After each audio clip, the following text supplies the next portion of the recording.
Recently, I was asked, Tom, what is your favourite type of beer? And that is a question, frankly, impossible to answer. And then I was asked, Tom, what are your top 10 favourite beers? And that was still a bit difficult to answer, but I've got some of the way there. Let's talk about it.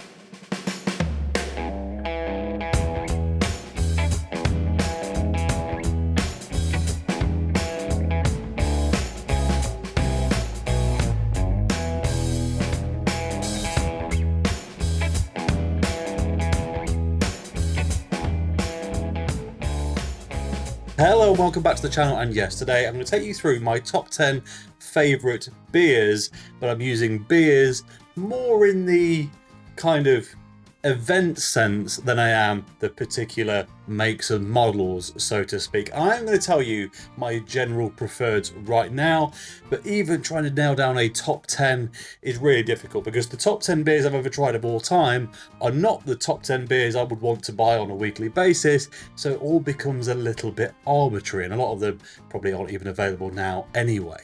What do I mean by event? Well, I mean the kind of event in which you are drinking beer, and we're going to be kicking it off with special events. We're talking birthdays, Christmas, anniversaries, you name it, that one where you're going for something just a little bit special. Now, for this special occasion beer, I'm going to pick something that is pretty special, but not too special. And the reason for that is that at a special occasion, it's about the event as a whole. It would be probably a bit amiss of you to pay too much attention to the beer you're drinking in the middle of Christmas dinner, whilst you're out on an anniversary date, so on and so on. If it's your own birthday, do what you like, but in general, I'm appreciating the whole day, the whole event, and therefore I want something that ticks a lot of kind of extra boxes but isn't necessarily so special that I can't try it again next week if I wasn't really paying attention.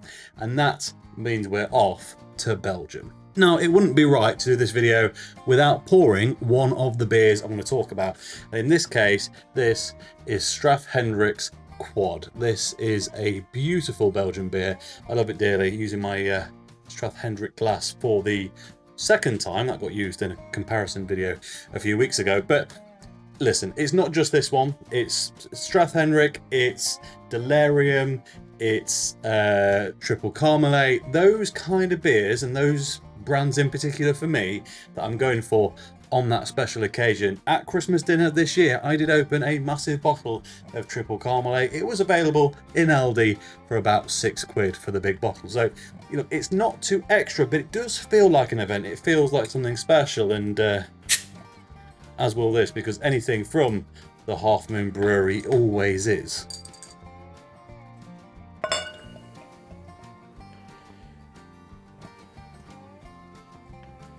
Well, that's a lively pour to say the least, but it is in the right glass, and well, we'll leave it there to do its business. We've not had a proper crummy pour on the channel for a while, and well, I think that just made up for it. While this settles down then, what other types of beers are there and are in my top 10? Next up, it's the weekly, it is the Friday night beer. On a Friday night, I normally want to have one or two very refreshing beers, followed by something a little bit pokey. It's the kind of nice break into the weekend, but I don't want to ruin my weekend with a terrible hangover. So, straight off the bat, it's going to be something quality, something German. Normally, Friday night for me, I'm probably staying at home. If I go out, it's going to be on the weekend. Friday night, I'm likely to stay in, and therefore I've got a bit more time to consider what I'm drinking.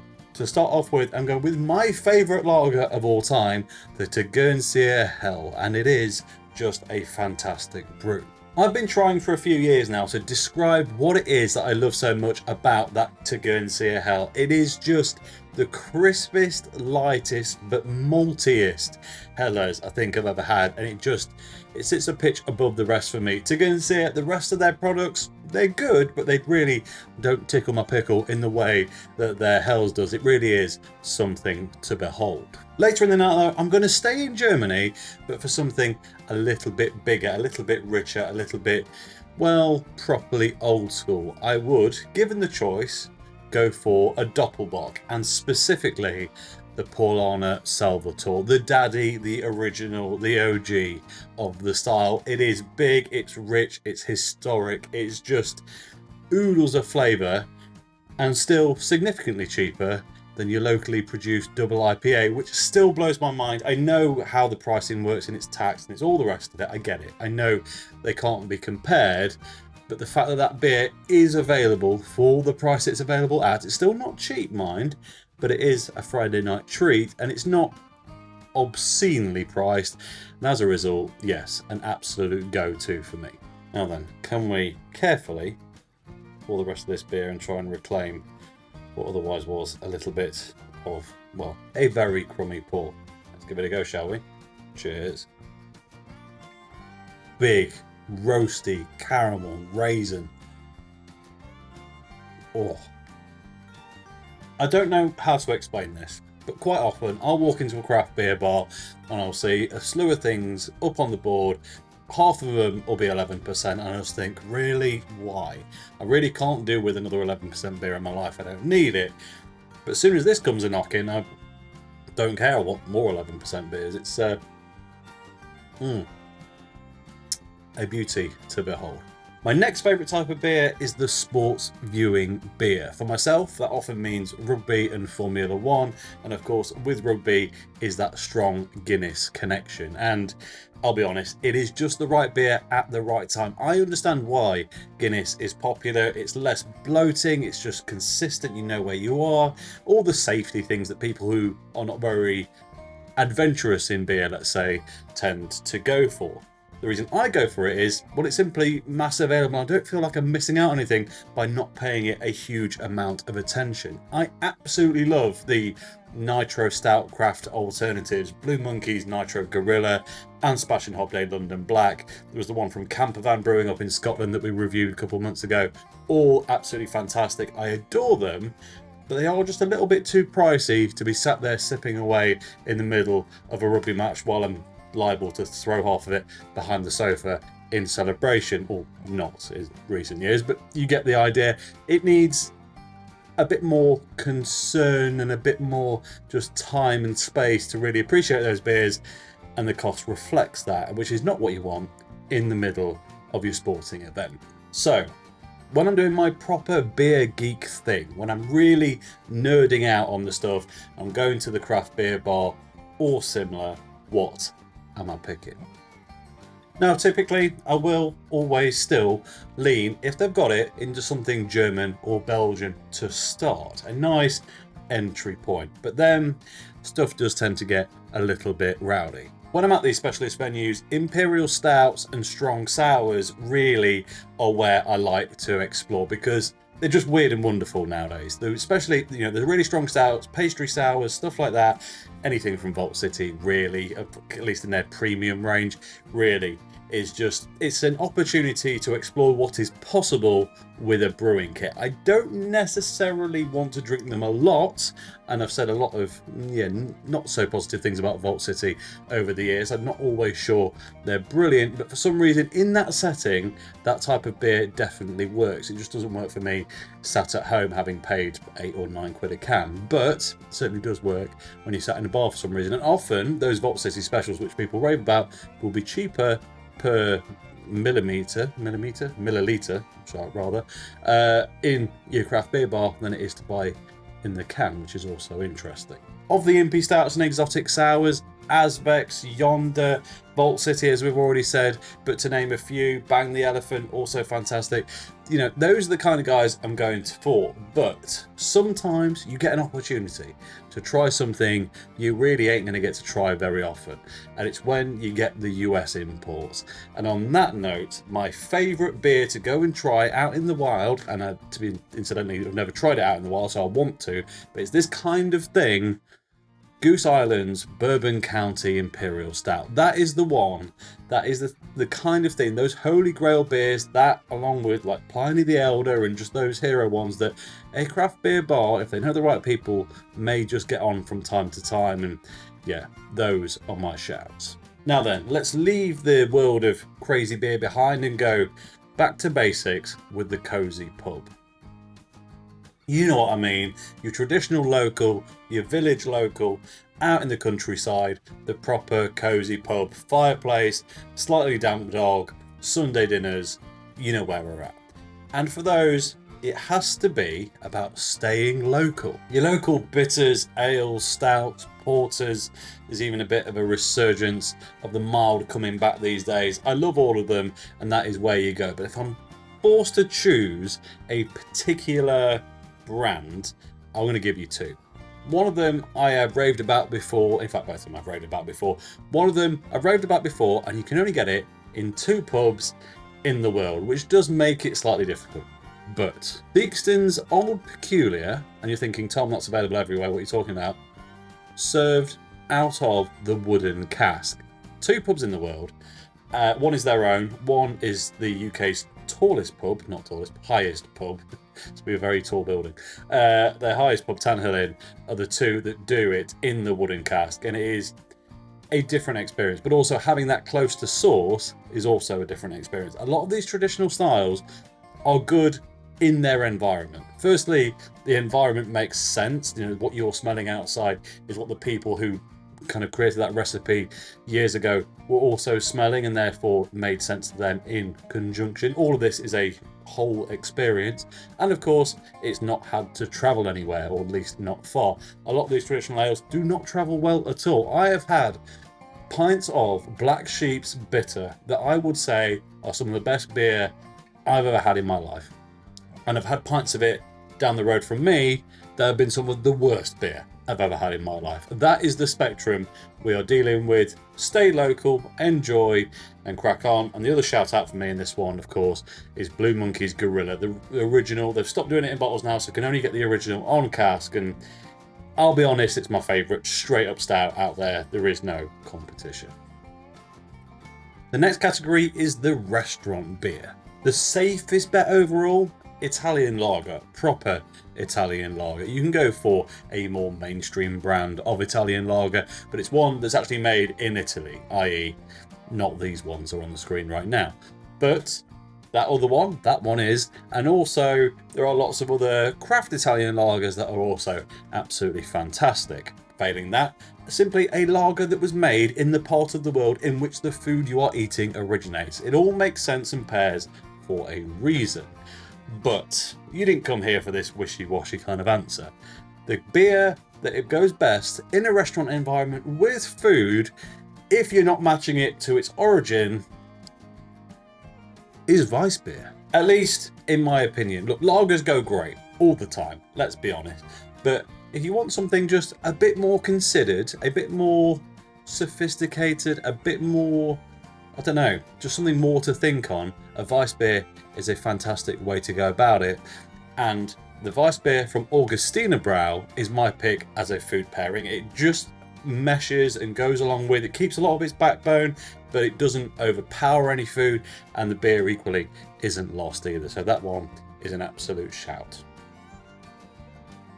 Next in, we have the Boilermaker, and this might be controversial. I have been known at times to pair a whiskey and a beer and sit in a pub garden of a summer's evening. It is one of my favouriteest things to do, if I'm entirely honest with you, and it just works. It actually stops you drinking too quickly because you're kind of savouring one against the other, and you're aware that the whiskey's a bit strong, so kind of calms everything down. You can take your time, and it is an absolute treat if you get your combo right. If you go on a lot of kind of whiskey social media sites, whiskey Facebook groups and Reddit and that sort of thing, you will notice that there is a very common trait of people pitching strong whiskey with very strong beer. People like to go and get cask strength whiskey and sip it alongside an Emperor's Impey Stout, for example, which for me makes no sense whatsoever. Reason being, you're pairing two things that are incredibly flavourful, incredibly strong, incredibly rich, and also incredibly expensive together, and you're not really going to appreciate either of them. And the flavours might go, but I feel like you're not really getting the best of either of your assets in that particular respect. What I'd like to do is the complete opposite. I'd like to go with a big whiskey. Well, it doesn't matter what strength the whiskey is. The whiskey is the whiskey, and I'm pairing it with a 3.5 to 5% maximum best bitter. I've already mentioned Black Sheep's best bitter. I've done it a few times up in Yorkshire, near to where that's made. Had it along with the pairing of the whiskey, absolutely sublime. Burton Bridge Brewery is a brewery I've recently become acquainted with over in Burton, of course. Burton, renowned for, well, not good whiskey these days. Whiskey, not good beer these days, should I say. But good beer is still being made there by Burton Bridge. Their best bitter is sublime and makes a fantastic little Boilermaker pairing with a decent scotch.